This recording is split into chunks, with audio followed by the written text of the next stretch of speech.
L'immensité et l'infinité de l'espace ont longtemps étonné et intrigué l'humanité.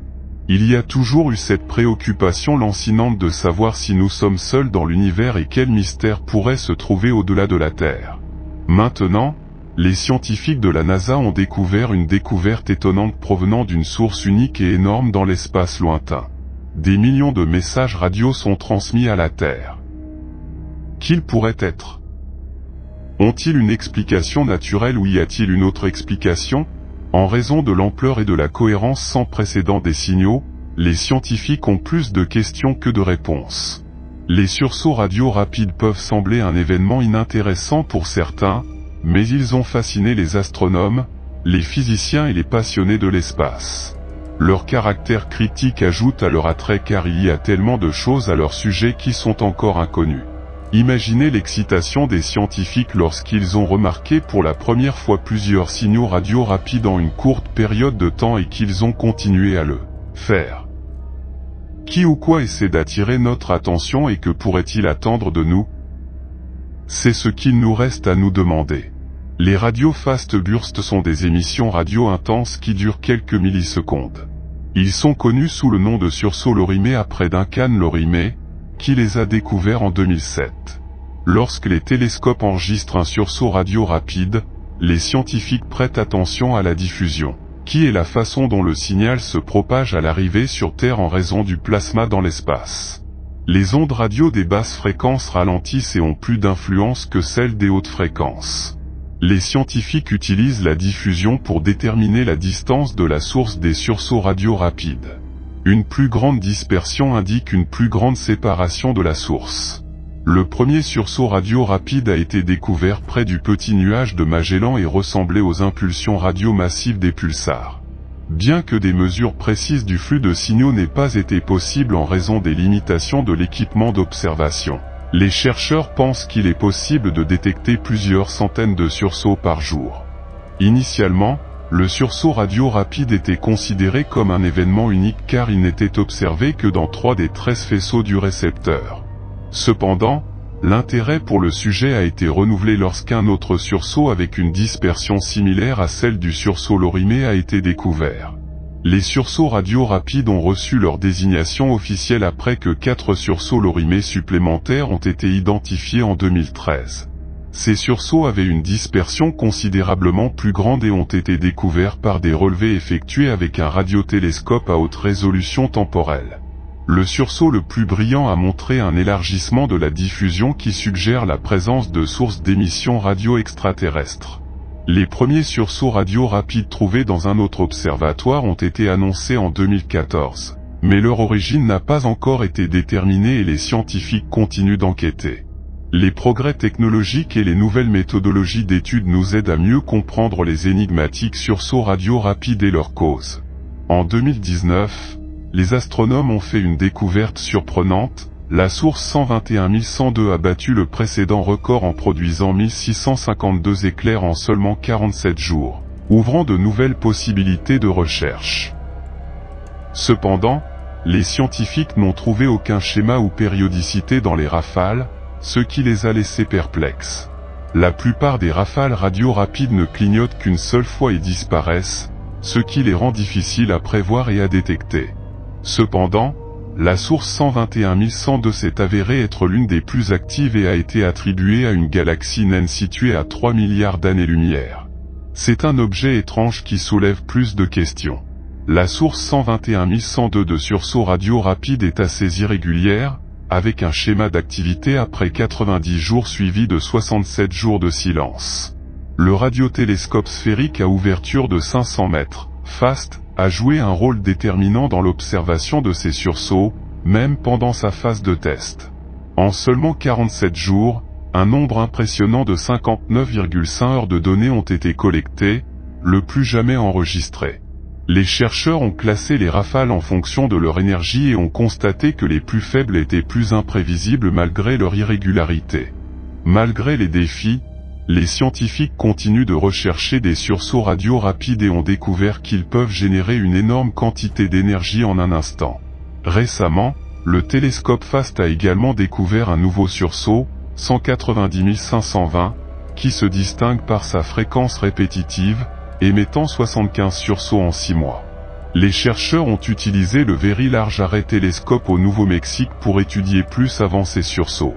Les scientifiques ont réussi à identifier l'origine des signaux radio rapides, qui proviennent d'une galaxie naine située à 3 milliards d'années-lumière. Ils ont trouvé un signal radio faible dans la même zone, ce qui est surprenant puisqu'une seule autre source est connue avec cette caractéristique persistante. Cependant, il y avait un écart dans la distance calculée, qui était 10 fois supérieur à la distance réelle basée sur la dispersion des rafales radio rapides. Bien que seuls 19 des plus de 800 signaux signalés aient été détectés, les astronomes s'appuient sur la diffusion pour calculer les distances des sources restantes. Ces sursauts radio rapides continuent de soulever de nombreuses questions, et les scientifiques font des recherches pour mieux comprendre leur nature. Au fur et à mesure que de nouveaux signaux sont découverts et que leurs caractéristiques sont explorées, de nouvelles questions se posent sur leur origine et leur relation avec les signaux radio persistants. Les recherches se poursuivent à l'aide de télescopes du monde entier pour percer le mystère de ces sursauts et élargir nos connaissances à leur sujet. Bien que des progrès aient été réalisés ces dernières années, il reste encore beaucoup à découvrir et à comprendre sur ces sursauts d'énergie radio. Profitant de la technologie et de la collaboration scientifique mondiale, nous espérons en savoir plus sur ces choses inhabituelles et mieux comprendre notre univers. Il y a une rafale d'ondes radio voyageant à travers l'espace vers un amas d'étoiles lointaines, transmise par un ancien radiotélescope sur une planète bleue en orbite autour d'une étoile sombre. Ce message, connu sous le nom de message d'Arecibo, contient des informations sur l'humanité et est codé en binaire. Bien que la réponse ait mis 44 000 ans à arriver à cause de la distance, nous essayons toujours d'entrer en contact avec l'inconnu malgré les défis de l'espace. Un groupe de scientifiques du Jet Propulsion Laboratory de la NASA s'est joint à l'effort en développant un nouveau message appelé le phare dans la galaxie. Le domaine de l'intelligence extraterrestre, METI, implique la conception et l'envoi de communications dans l'espace. Et METI diffère de SETI par son approche plus audacieuse et curieuse. Ce sujet est controversé et divise la communauté SETI. Les conséquences d'un contact avec des extraterrestres font débat. Les partisans du METI pensent que cela serait bénéfique, tandis que d'autres sont prudents en raison des incertitudes concernant les extraterrestres et des implications possibles pour nos civilisations. Il n'y a pas de plans immédiats pour diffuser le phare dans la galaxie dans l'espace, mais il est destiné à améliorer notre capacité à créer des messages interstellaires. Le but est de nous présenter comme des explorateurs intéressés par la science et l'information. Cependant, nos émissions de télévision donneraient une autre image de nous. Comme le disque d'or de Voyager, il a été décidé de montrer le meilleur de nous et d'éviter d'envoyer un message hostile à l'univers. Le phare dans la galaxie cherche à établir un terrain d'entente avec d'éventuels êtres extraterrestres en utilisant des concepts scientifiques universels. Commencer par des idées comme les fondations quantiques des atomes d'hydrogène pour construire une base de compréhension. Il explore ensuite des sujets comme la biologie et l'ADN humain. De plus, il comprend une carte pour mettre en évidence des informations supplémentaires. Une illustration modifiée d'un homme et d'une femme nus, trouvée à l'origine sur les sondes spatiales Pioneer, est également présentée dans le message. Cette illustration a été adaptée au fil des ans pour supprimer toute connotation négative ou déséquilibre entre les sexes. Cependant, il est important de noter que les extraterrestres pourraient ne pas comprendre le geste de salutation humain représenté sur l'image, car il s'agit d'une pratique culturelle spécifique à notre espèce.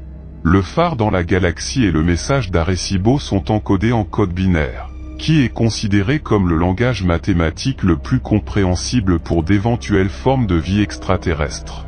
Le binaire utilise des termes simples de oui ou non, vrai ou faux, et 0 ou 1, que n'importe quelle créature intelligente ou ordinateur pourrait comprendre.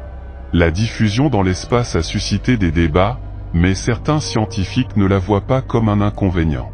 Cela pourrait nous amener à reconsidérer notre rôle dans l'univers, nos possibilités futures et ce que nous pourrions apprendre des civilisations extraterrestres.